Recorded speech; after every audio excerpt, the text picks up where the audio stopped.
नमस्कार दोस्तों, आज हम अपने टाइपिंग की क्लास और अपने टाइपिंग के बच्चे से आज हम लोग कोशिश ये करेंगे जानने का जितेंद्र सर के माध्यम से, क्योंकि बहुत सारे बच्चे हैं हमारे प्रदेश में, हमारे देश में जो छोटी छोटी गलतियों की वजह से टाइपिंग में सेलेक्ट नहीं हो पाते। तो मैं आज कोशिश करूंगा अपने जितेंद्र सर से जानने का कि वो ऐसी कौन कौन सी गलतियां हैं जो करने की वजह से बच्चों का सिलेक्शन नहीं होता है, और ऐसे कौन कौन से छोटे छोटे हम लोग इंप्रूवमेंट करें जिससे कि हमारा सिलेक्शन बहुत बढ़िया तरीके से और बहुत आसानी से हो जाएगा। तो आइए मिलते हैं, आपको मिलाते हैं जितेंद्र सर से, जो कि पिछले 5 साल से प्रयागराज में अपने लाखों बच्चों को सिलेक्शन दिला चुके हैं और बहुत सारे बच्चों की उम्मीद है। तो मैं चाहूंगा सर आप लोगों को सिखाएं, बताएं और वो सारी कमियां बताएं। जैसा कि अवगत कराना चाहूंगा आपको कि टाइपिंग सीखने के लिए सबसे पहले ये है कि आपको किस तरह से बैठना है, किस तरह से नहीं बैठना है, वो बच्चों को जानकारी नहीं हो पाती है। और किस तरह से हम अपने कीबोर्ड पे अपना फिंगर को हम रखेंगे, कांस्टेंट रखेंगे। कुछ लोग यूट्यूब के माध्यम से सीख करके आते हैं और वो अपने उसी माध्यम से सीखना चाहते हैं, लेकिन यूट्यूब के माध्यम से सीखना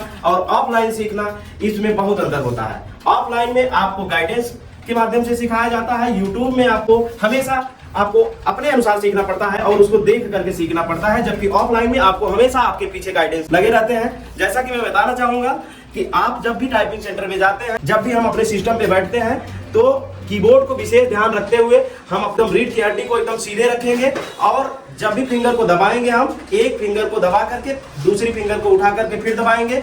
इसी प्रक्रिया को बार बार करते हुए हम होम रो को सीखते हैं, उसके बाद फिर टॉप रो को सीखते हैं, फिर बॉटम रो को सीखते हैं। और छोटी छोटी गलतियां, जैसे वर्ड लिखते वक्त जो है छोटी छोटी गलतियां मीनिंग एरर करते हैं, और वहां पर जा करके आप जब एग्जाम सेंटर में जाते हैं तो वहां पर अक्सर आपको यही गलतियां एग्जाम सेंटर से बाहर कर देती है, एग्जाम क्वालिफाई करने में अवरोध उत्पन्न करती है। अब मैं बताना चाहूंगा, जैसे हिंदी में आप लिखते हैं तो मात्राओं का विशेष ध्यान देते हैं।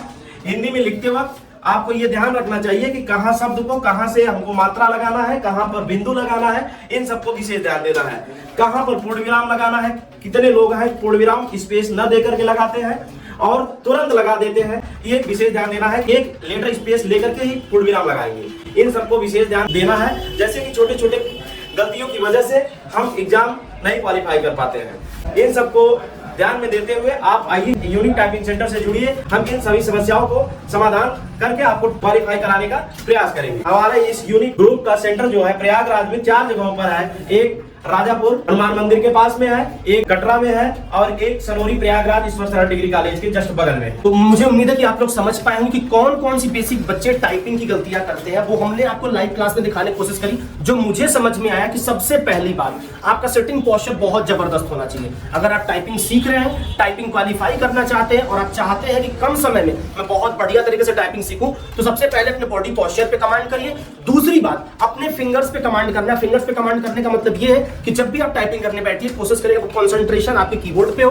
और साथ में आप जो भी लिखिए, जो भी आप वर्ड्स को टाइप करिए। अगर आप स्टार्टअप कर रहे हैं, अगर आप लर्नर है, अगर आप सीख रहे हैं, बिगिनर है, तो आप उसको साथ में प्रोनाउंस भी करिए उन वर्ड्स को, जिससे क्या होगा, आपका कंसंट्रेशन और भी बढ़िया स्ट्रांग होगा। इसके अलावा तीसरा जो होता है, हमें जो प्रॉब्लम होती है वो ये होती है कि हम टाइपिंग करते समय किधर फोकस करें, मॉनिटर को फोकस करें कि अपने पेज को फोकस करें। तो जैसा कि सर ने बताया, अगर आप बिगिनर है तो आपको कोशिश क्या करना है कि पहले आपको अभी मॉनिटर को ही फोकस करना है, फिर बाद में आपको अपने सीट को फोकस करना है। इसके अलावा बहुत सारी और बातें हैं जो आप लोगों को ऐसे जितेंद्र सर आपको अलग अलग क्लासेस बताते रहेंगे। आप ऐसी जानकारी के लिए अपने परिवार से जुड़िए, अपने चैनल को सब्सक्राइब करिए और अपने संस्थान में अगर आप प्रयागराज के आसपास हो तो जरूर एक बार विजिट करिए। बहुत बहुत धन्यवाद।